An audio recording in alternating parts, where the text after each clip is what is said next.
Hi there, my name is Andy Farquharson and I'm your host on Alternative Exit, the podcast dedicated to educating small business owners about the possibilities, benefits and challenges of transitioning to an employee ownership model. Did you know that there are over 200 million SMEs around the globe with an owner that will be retiring within the next 10 years? Many of these owners will never actually find a buyer for their business, forcing them to close their doors, wreaking havoc on their employees and the communities. There is an alternative.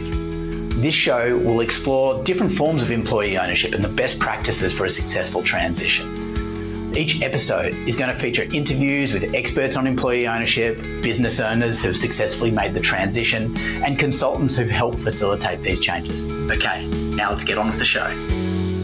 Hello and welcome to the Alternative Exit. Today, we're thrilled to be joined by Drew Mousetis. So Drew is the Executive Director of Tandem Centre for Shared Business Success.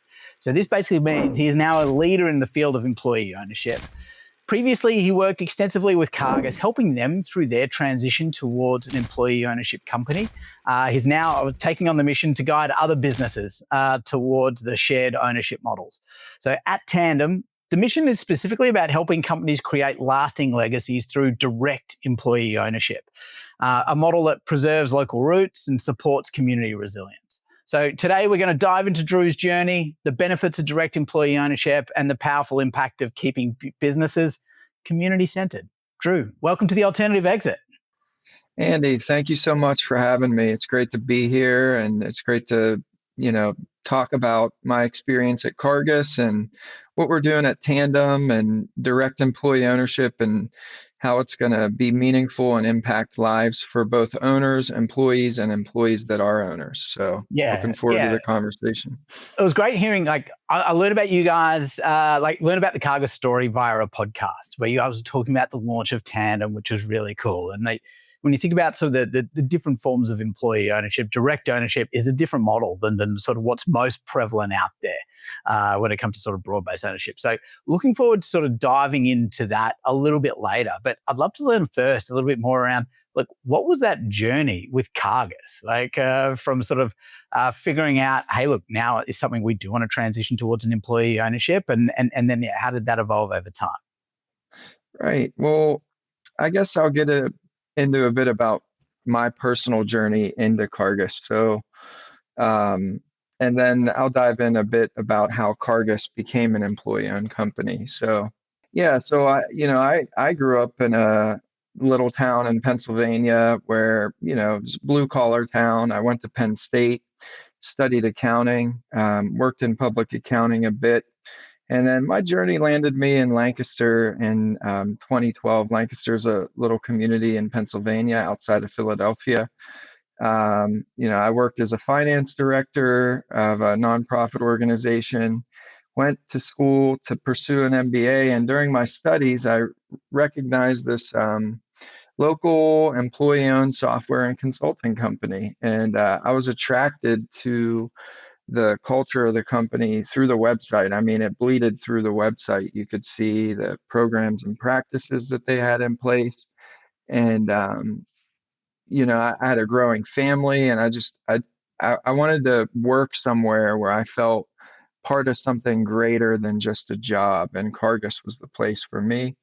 And so I applied and became an employee owner there. And, I was a consultant and I was part of the employee ownership impact team, which spread the awareness and the education throughout the company about what an awesome opportunity we all had to be owners at the company that we worked for, to rally around a common purpose. And, it was no longer a job to show up to anymore. It was actually our company. And so that was good. Now, as far as the transition to employee ownership at Cargas, so that actually started way back in 1988. Chip Cargas is kind of the mastermind and the visionary behind the direct employee ownership model at Cargas. And he started Cargas in 1988 in a corner of a bedroom as a one-employee company. And he founded it on the concept of shared success. He had this idea that if we all kind of shared information and we were transparent and we collaborated, and it was built on a foundation of fairness and trust. And then to the extent that the company did well, you would share that success broadly with all employees. And so that was the founding concept and principle of Cargas. And then in 1996, Chip implemented a profit sharing plan where he would share the profits, a portion of the profits broadly, which gave employees a stake in the outcome of their hard work within the business. And then direct employee ownership happened in 1998 at Cargas. Chip attended a presentation by a man of the name Yale Eastman, who was the CEO of Thermocore, which was a large corporate company in Lancaster, and they had a direct employee ownership model. And Chip heard about it, and he said, "You know what? This is the missing piece of the puzzle. This is the last piece." And so he implemented that in 1998 at Cargas.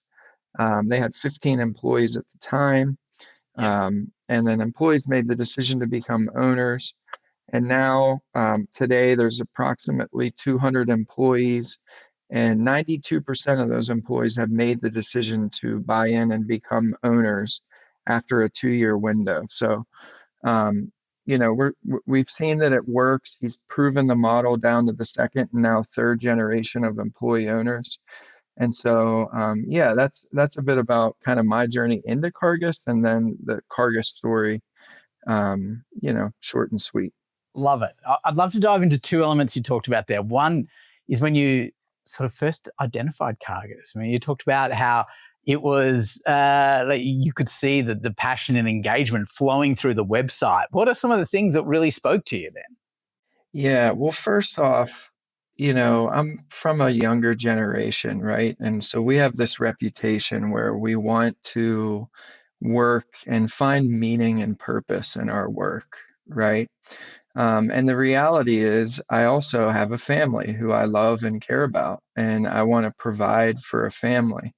And so direct employee ownership kind of meets both of those needs because I'm able to, drive the growth and success of the business that I work for, play the game and play it well and try to win. Yeah. And then at the same time, I'm working with other employee owners. And so we're all helping each other to the extent that we do well, we help one another. So that's a bit about me and kind of just what drives me, just so you know. And so, I'm studying for an MBA, and I've heard about Cargas in the newspaper. They've won multiple awards, best places to work in Pennsylvania.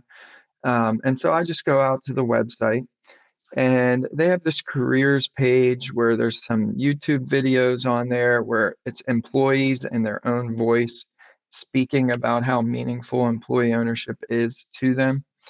And then there's a little teamwork booklet, and I downloaded the teamwork booklet and read through kind of, and you can just feel it, right? It's you understand it in your mind, but it sinks a little bit deeper than that.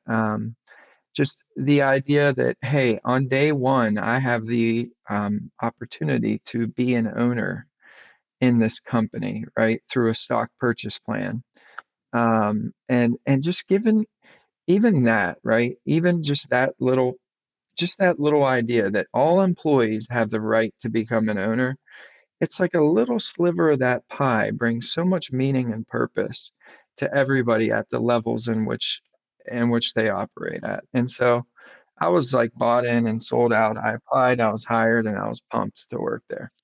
I love it. I'm obviously a fan of employee ownership, but like you can see that one of the stats that you mentioned during sort of your talk about Cargas is that what is it? It's only 92% of employees of the 200 employees. So there's still that 8% who aren't contributing, who aren't part of that employee ownership model. So why don't they want to be a part of?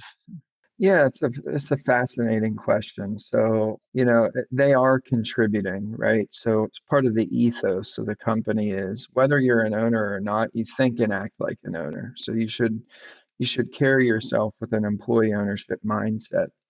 And so, sharing in some of the profits helps with that, right? So a profit sharing plan helps those 8% feel, think, and act like an owner. But the idea that there's still a small sliver that don't take the opportunity to become owners, it's a thought that I've wrestled with personally. Just let me back up. So, one of the kind of guiding principles of direct employee ownership, the way that Tandem is presenting it to the world, is employees make a decision to put a little bit of skin in the game, right? And what we found is that there's a psychological attachment to that. If you make the decision yourself to put a little bit of skin in the game, the motivation, the connection to the company, it increases that overall connection. Now, we make it really, really easy to make that decision. So, at Cargas, there was a stock grant program where if you purchased the minimum number of shares, which is approximately $600, you would be awarded a $1,000 stock grant in October, which is an employee ownership month. So that's about 166% immediate return on investment. So we made it really, really easy to make that decision, but yet there was still a few, 8% that don't make the decision. I boil it down to there are some people who just want money and they want it now, and they're not in it for the long game. And these are all theories, right? I think maybe there are people who aren't planning to stay with the company long term, and therefore they don't want to kind of take some of the employee ownership rewards when they understand that they're going to leave. That could be another thing. And then it's just some people have a fixed mindset where it's like, it's I just don't trust or don't want to become an owner. And those are all just theories. So Okay. I'll tell you what might be really helpful as we sort of think to unpack that a little bit further is to dive into a little bit more about what is direct ownership. And the reason why I say that is that, look, there's obviously some ownership models where there's zero liability. Like you think about sort of the something like a UK, over in UK, they've got the employee ownership trust where, look, you don't get direct ownership, but you still you share in the profits, you have a role in decision makings, etc. The ESOP, there is a little bit of risk in terms of a lot of your retirement eggs are potentially in one basket, but there isn't a lot of initial outlay that's required, and there's no that they're not sort of down as fiduciaries of the business or any sort of those elements. So yeah, I'd love to unpack a little bit more about what direct ownership is, like in sort of your world for Tandem and at Cargas, and what that means for those employees. Yeah. So love to unpack that with you. Also, if you want to ask afterwards, be happy to share what makes it unique as opposed to the other forms of employee ownership. So direct employee ownership, it's kind of like a publicly traded company where the company controls who the public are, right? So it's a stock purchase plan. There are 2 stock purchase opportunities a year, so one in March, one in August. The stock gets valued as of 12/31 each year by a certified valuation analyst. This sets the price in which you buy and sell shares. And so employees, it's really flexible for the employees. They can purchase stock. They can do so through their bonus and profit sharing payout, which is synced up with the stock purchase opportunity. So they could just roll that into equity in the company. Or they could do payroll deductions into a stock savings account. Low minimum purchase, so a company can set that. There's flexibility here to the company to kind of make design decisions for what works for them. Yeah, because you mentioned there was also there was Cargas, there was an element of that they subsidized some of the purchase as well. Well, there was a stock grant program, right? And this is a program that Tandem is consulting other businesses with, where there were tiers of grants, essentially. Every employee was not entitled, but eligible for up to 16,000 total in grants. Basically, it functions kind of like a 401k match. So and there are tiers of ownership. So, and the tiers are weighted at the lower levels because you want to help workers kind of build their wealth and understand the value of employee ownership and kind of get rooted and bought into employee ownership as soon as possible. So the way that work, if an employee made that low minimum purchase, um, at $0. So as soon as you crossed a $0 threshold, you would be awarded a $1,000 stock grant in October. And then it happened again at $2,500. So whether the stock went up through a valuation, so a stock increase, or a grant or a purchase, once you crossed that 2,500, you got another $1,000. Okay. And then again at 5,000, again at 10, at 25, 50, all the way up to $1 million. Again, 16 tiers. And it was weighted at the lower end. And that really got your younger generations of employees to understand kind of the wealth building and the connection to the company that can happen. So, yeah, that was one of the programs as well. Yeah, that's super cool. Okay, so so people can purchase twice a year through the bonus, through their bonus or salary, payroll deduction, stock grant program. What other ways were people able to and then was it like you said, it's like a publicly traded company? Like, could they just buy and sell based off a share registry? Like say, hey, look, I'm willing to buy. And did that lead to sort of like open market principles where like the market decided what the value of those shares were at those two trading moments? So no. So the stock got valued at 12/31 each year. They used a financial value, not a strategic value, because the idea was we're in this for the long haul, right? We're going to transition ownership generationally to employees. And then if a company left, or if a person left the company for any reason, the company had the right to buy back the stock, and it was a moral obligation that they exercised you exercise 100% of the time. If you don't, the kind of faith in the program would fall apart. So like I'll just get anecdotal with you. So I invested, me and my family, we're single income family. This was our sole, primary source of income, but I chose to invest pretty heavily, for us early on. And I was willing to take the risk because of the collaboration, the open book management. I understood the company's strategy. I understood how I could affect the overall outcome. And I just felt, I was willing to take that risk. And then also from an employee perspective, I knew that if I needed to sell the stock, that I would be able to. For instance, we purchased our second home. Actually, employee ownership is the reason that we had what we needed in security to be able to purchase the second home in which we're raising our family. And I want to see that for all people. I want everybody to get to experience that like I did. But I knew that I could sell the stock back, and the company had 100% track record for buying it back. So yeah, but no, people generally hold it as an investment, and we were a growth stock, and so everybody's on the same page strategy wise and understands that. And people aren't trying to game the market, so to speak. Okay. Yeah, no, that makes sense. And so does that make did that sort of create some, I guess, not so much challenges, but you just need to be more aware around sort of the cash management and like the company treasury, so that there is enough capital to be able to buy out other people's shares, similar to what they experience in ESOPs?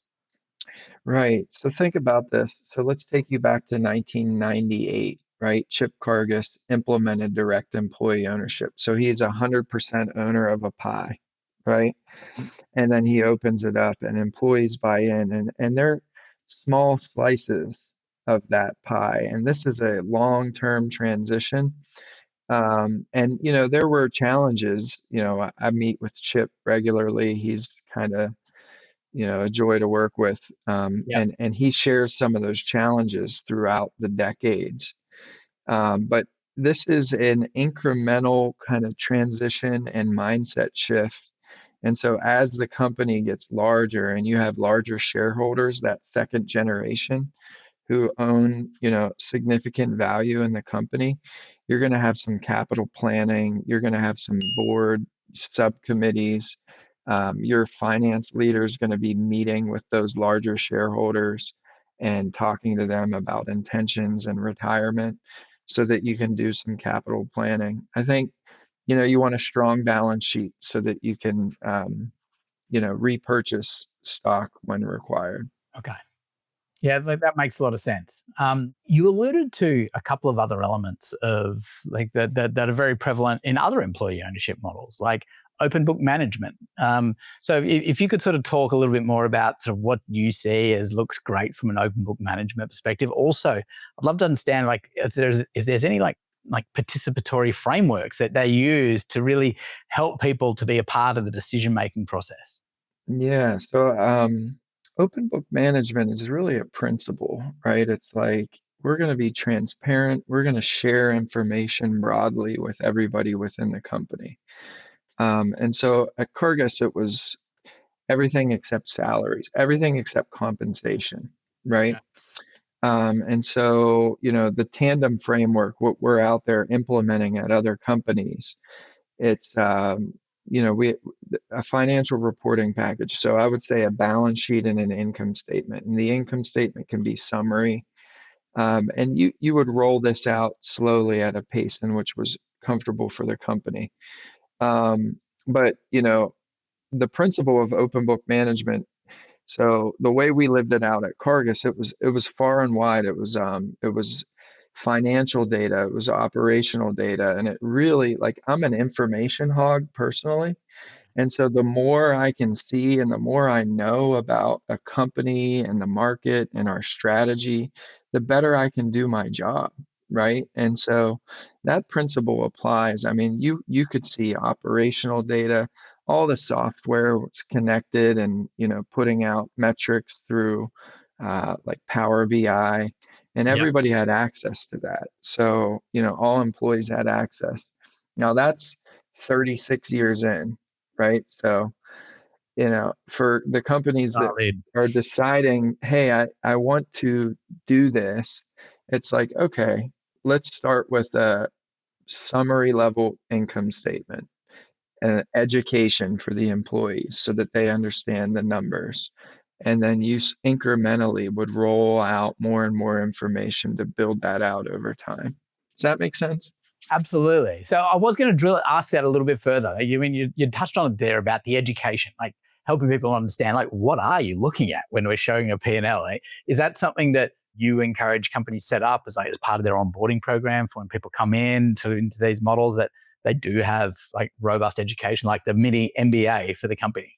Yeah, absolutely. I think when you're hiring people, you should have little cohorts of employees, new hires that come on board where you're kind of laying out the open book management framework and Yeah. the principles. I don't know about a mini MBA. I think it's because what you're finding, like what we're finding, businesses are made up of all different kinds of people, right? And there are some, and you'd be surprised. I meet with people who say, "Oh, well, you were a consulting and software firm. Of course, everybody wanted to know that information." And it's like, well, actually, no. Some of the people in the roles that you would expect didn't want to know the information, and some of the people in the roles that you didn't expect did want to know the information. And so you have a diverse group of people, and some of them just want to get paid and do their job, and others want to see how they fit into a greater part of the whole. And so the idea is, you're sharing this broadly with everybody, and you're making it easy for the ones that want to dive into more details and ask questions. And for the ones that don't, not to force them to sit through and try to understand something that they don't care about. And then you're getting the best of both worlds. But from an education, it's like, yeah, cohorts of new employees. You have lunch and learns. These are principles that flow from the top all the way down to that mid manager level and below. And people are sharing the financials, looking at the data, all the way down to the individual level of like, what are the top three metrics for me as an employee to have an overall impact on the strategy, direction, and financials of the company. And so everybody's kind of row in the ssame direction, so to speak. Yeah. Okay. Yeah. No, that's super cool. So it sounds like sort of you're adopting some of the principles from, like, I don't know, like the sort of grandfather of open book management, like Jack Stacks from the Great Game of Business, and helping people understand like how their individual actions impact the score for the business. Right. Yep. Okay. The Super cool. grandfather. So, mate, when you think about like that other side, I think when it comes to like how do people participate with the company? I mean, I think you might have alluded to it a little bit earlier when you talked about the employee ownership impact team. Was that a way for the employees to contribute in some of the decision making of the company? Well, the employee ownership impact team was more of a vehicle to get other employees to understand kind of the wonderful opportunity that we had. It's like, we were promoting and educating around open book management, and employee ownership, and then celebrating and helping others understand that this is a really great opportunity. But from a participatory standpoint, it's like, so, when I was there, I was a lead consultant. Basically, so there's still hierarchy, right? Like there's Yeah. decision-making authority, right? The CEO is calling the main shots. And then, there's everybody understand that there's hierarchy. But there's also kind of a flatness in that we're all owners. So being owners, your board is responsible to the shareholders, right? And the employees, even the frontline employees, are shareholders. And so there's this empowering aspect. And the way that bleeds through is, you have sometimes your best ideas come from the people who are working in front of the customers. And so people feel empowered to share those ideas at the employee meetings. We had like an Ideas Unlimited where employees could pitch ideas, new markets, new Yeah. products, or just simple little around the office ideas. There's just a culture of empowerment. Like I personally messaged the CEO from time to time about ideas that I had. And I wouldn't do that in another company that I wasn't an owner in. Yeah. If a lot of Um, people are too scared to do that, they don't feel empowered to have and I those. didn't do it often, right? Yeah. I picked my spot, but I did it. Yeah, there's that. And then on the shareholder side, it's like, the shareholders elect the board of directors. So, that's where our voice gets heard. It's one share, one vote, right? So your, larger shareholders obviously have more kind of a sway when it comes to the vote.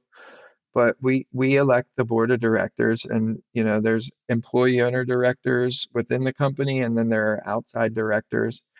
And so there's a shareholders meeting annually, Mhm. and that is the spot where everybody can share their ideas and their concerns and also have their voice be heard. So I would say I felt like I had a seat at the table, which was important for me. Nice. Okay. And so think about, like, it sounds like we've covered off a couple of the core elements for direct ownership, like obviously sort of how like people get into the game, like how they get liquidity, sort of how you get sort of educated in the open book management and how you participate. I mean, it'd be great to get your perspective of how it's different to other models of employee ownership. Yeah, so in the United States, there's four kind of popular forms. You have the ESOP, the Employee Ownership Trust, which you mentioned earlier. Sounds like you have that in Finland as well. And then you have a worker cooperative. The most popular by far is an ESOP, right? An Yeah. employee stock ownership plan. And that's to the employee, that's it's a retirement plan, right? And then to the company, it's governed by, the Department of Labor, ERISA, right? And there's distinct advantages. There are tax advantages for an ESOP. Where direct employee ownership differs is it's a low cost to set up and a low cost to administer. So it's a fraction of the cost of an ESOP to set up direct employee ownership. I mean, you need you need a shareholders agreement and some other legal documents. If you're getting a valuation, you would need that. And then if you wanted someone like Tandem to help implement, we would come in and you would pay for that. And it's a fraction of the cost. And then the administration, it's like in the company, you have those two stock purchase opportunities a year. Yep. And so there's some work there, right? Which can be done with part of the time of an accounting or administrative staff person. And then you have some employees selling, right? And then you have your capital management. But the administration is very low year to year. The nature of the transition is incremental with direct employee ownership. So your founder, maybe who was 100% owner at a point in time, they can kind of slowly sell their shares at a pace in which they're comfortable with. And the new generation can buy shares at a pace in which they're comfortable with. And then for the owner, they can also, if they're a C corp, you can donate to a charity. So a 501c3, you can donate stock, and there's actually, some tax benefits to that. The rate at which the transition happens is incremental, and that could be accelerated with tools, right? Financing and other tools if needed. Um, and then the flexibility. So, I kind of laid out the model for you earlier, but Mhm. you have programs like you can do stock grants. I mentioned one way in which you could do that. You can do stock bonuses, right? I just mentioned the stock donation plan for those Yep. kind of high net worth retiring owners. And then for the employees, it's flexible because of the low minimum purchase, the stock savings account payroll deduction, bonus profit sharing, and the ability to sell if you really need to. So, yeah, just summarize: low cost to set up and administer, incremental transition, like the flexibility, and then the flexibility of the programs that you can have in place. And so we're finding a lot of businesses that this is a good fit for a lot of businesses across the US. Okay. What would you say? Like, what are some of the characteristics that, say, an owner or someone else looking at a business would look at a company and go, "Hey, look, this is a great fit for direct ownership." Yeah. So I think having a culture where owners and employees are working together is probably the first thing that comes to mind. There's a kind of an old mindset where there's management and the employees, right? And that might be baked in um, generationally. And then there's a mindset where management and owners kind of look at the whole. And if you have a culture where employees feel part of a greater whole, even to some small extent, I think that would be the number one aspect of you're going to be able to kind of foster a lot of what I'm speaking about sooner, right? And get adoption and buy-in sooner. Yeah, it's a great thing to look out for. So, what in the work that you're doing at Tandem, do you help companies to identify whether or not they're going to be a good fit? And yeah, like it'd be great to understand a little bit more about like if you help there, and then in terms of like what other support you provide throughout the transitions.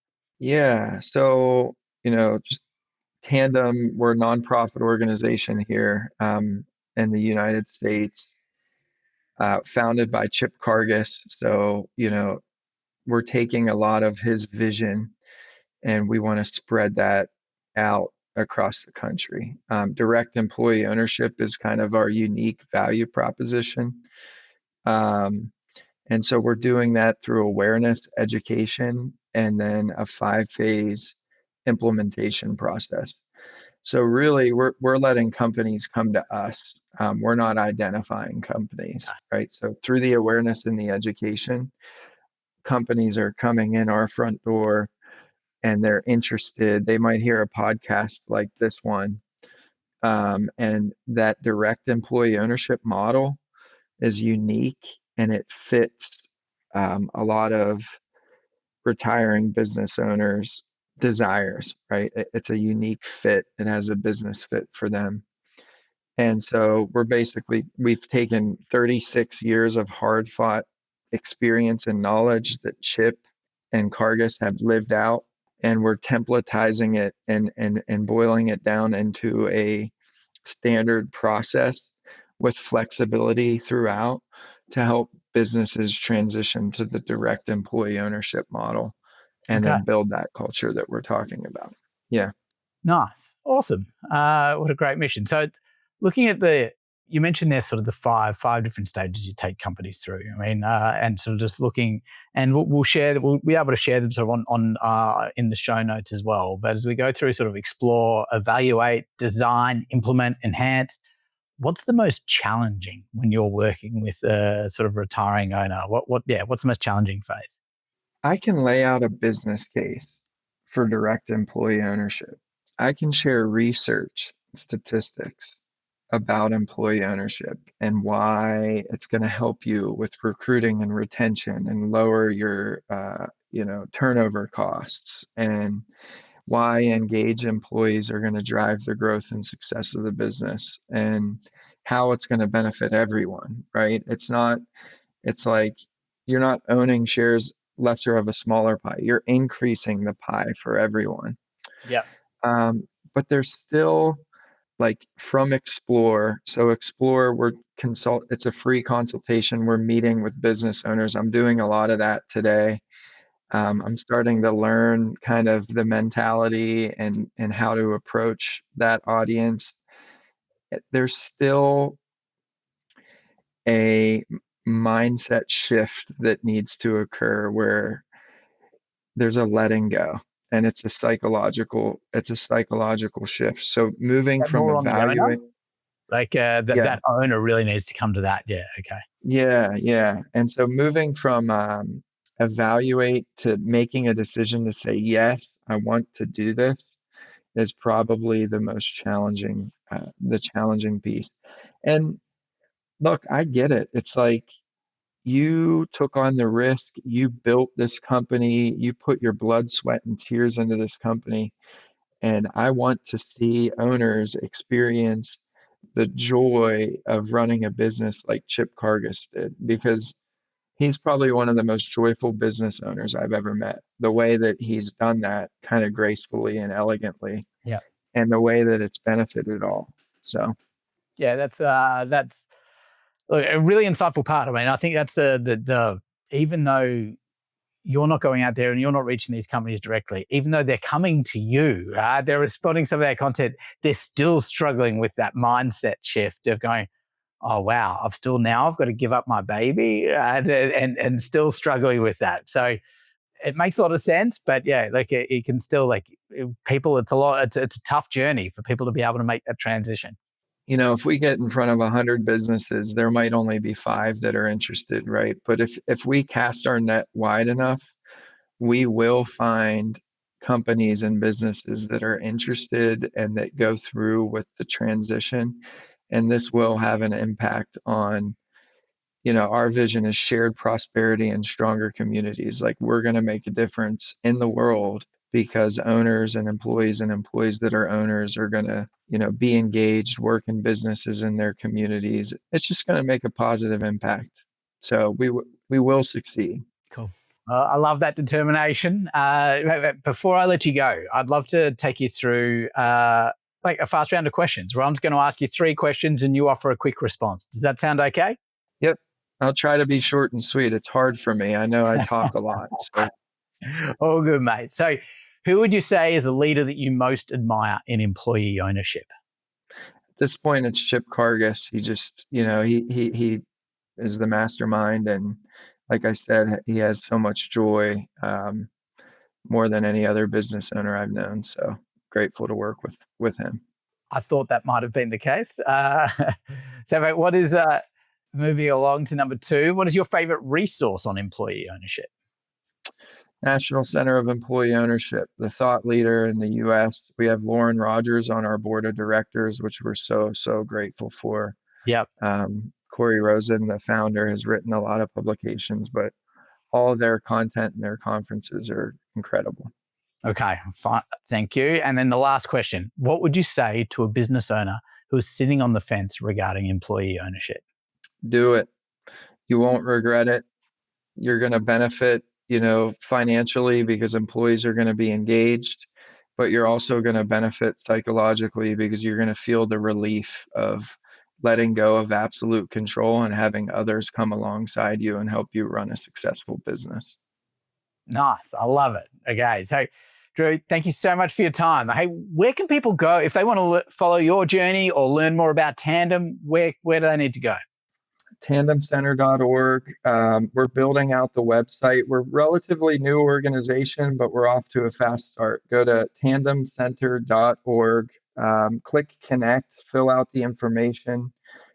We won't spam you, but we will share information occasionally when it's pertinent. Follow us on LinkedIn. Ride along for this journey. We're looking forward to making an impact in the employee ownership community and beyond.